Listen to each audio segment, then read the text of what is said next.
Welcome back to Action 2 News at 5. The opioid epidemic is a continuing problem across the country and right here in northeast Wisconsin, too. Today, Wisconsin Attorney General Josh Kaul hosted a roundtable discussion with tribal leaders to discuss what further actions need to be taken to save lives. Samantha Cavalli has more from Kashina today in this First Alert update. It's called the Dose of Reality Roundtable. It was held here at the Menominee Resort and Casino. While media was not allowed inside the roundtable discussion, the main topic of conversation was how to end this epidemic.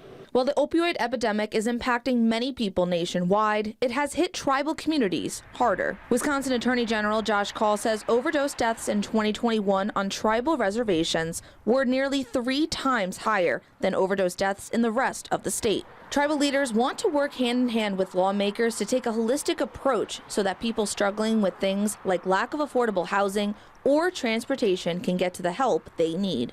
The Menominee tribe will receive more than $330,000 from the Department of Health Services. Chairman Gina Kekek says the community is in crisis and no amount of money may ever be enough. It's frustrating. It's